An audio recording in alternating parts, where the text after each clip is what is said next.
When you are an high flyer, you don't allow elementary things to distract you. Now listen to me. You can't go up if you don't understand principles that take you up.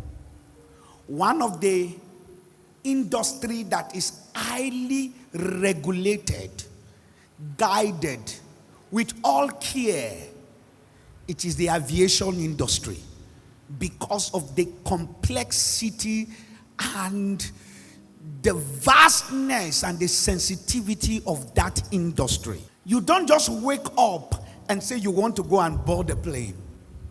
No, there are processes, because you are about to take a journey from here to America that if you are to travel by road, it can take you 60, 100 days on the road in few hours.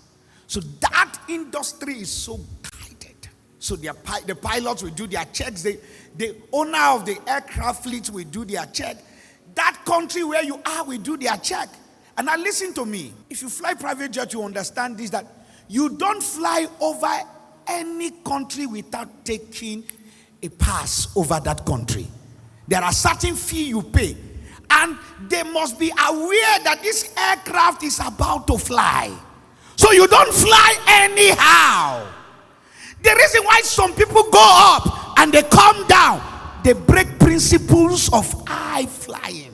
You don't fly anyhow. Oh, you don't get it? See, the fact that you have your money and you pay for a flight does not mean you will control the control tower if the weather is not okay. The aeroplane is built to fly, but the aircraft does not fly when the weather is bad. It has to have clarity, and they have to have a permission that now it is now time. Sometimes you have a delay in flight, not deleted flight. A delay in flight, so that there should be clarity for you to fly. So you must understand, when you see a reckless flyer, you will see a man that will die accidentally by recklessly flying anyhow. So hear me very well. You must understand that as you begin to aim to fly, you must engage the principles that makes you to fly. There are flights that you enter that their services is poor.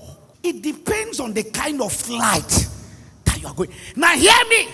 There are some time you land and you have to thank the pilot. You landed well. You are a good pilot. There are pilots, I'm telling you as a member of the church, all church are good, but hear me, you must know the pilot, your pastor, that the Lord, you must understand the flight. All of us are traveling to heaven by Jesus, but there are different flights, different companies that is flying us there with the pilot, and your pastor and your church is a vehicle that is flying you to that dimension. And hear me, if you have an inexperienced pilot, an amateur, a reckless one, and a terrorist, your life will be mortgaged and be destroyed because of one man who is recklessly doing things anyhow. Hear me. You can take your key and open your door of your car and enter, and you are heading to town immediately, even to Lagos. Nobody is going to ask you a question. You just fuel. But you see, in aviation, in flying high, you don't take your key, even though you are the owner of the aircraft, and say you might be the owner of the aircraft. It does not give you permission that you can fly. You don't use speaking in tongues to fly an aircraft. Some people want to fly high and they don't want to obey the principle. Okay, let me show you some things. You bought your tickets to fly, and after you bought your ticket, you took your bag, you got to the airport. You must understand there is a terminal, a portal where you go to fly from. You don't fly anyhow. That is why when winches want to operate, they have to wait at a particular time, cross their leg at a particular time, and fly at a particular time, because they understand timing is important if you want to be an high flyer. You cannot be a time waster. You don't value time. You come to church anytime and you want to be great in time. If you have an appointment with the president of this country, will you come at any time? You'll be waiting for him, eh?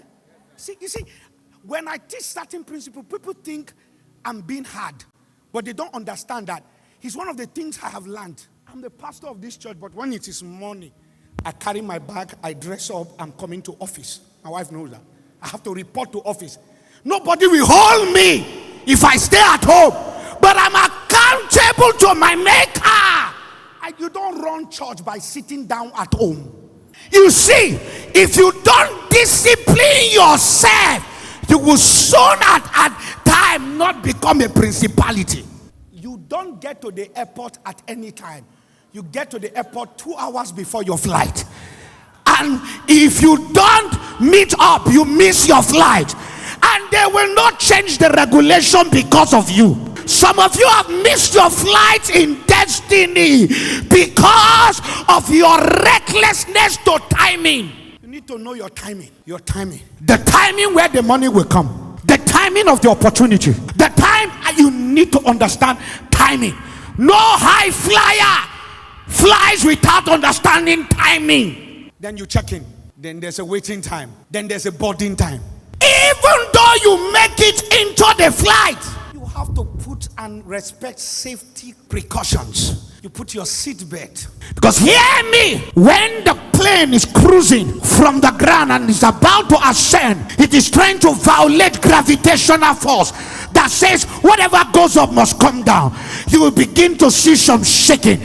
So when your life begin to run at a fast lane and you violate certain laws, cut off from certain friends, and you begin to take some giant steps, some people will begin to talk. There will be some turbulence. There will be some dragging. It doesn't mean you are not in the flight. You are in the flight. You are an high flyer. It indicates you are breaking gravitational laws and you are changing dimensions and level. And at that time, you are in a vehicle of an high flyer and you are going high. So you are shaking. It doesn't mean you are going to die.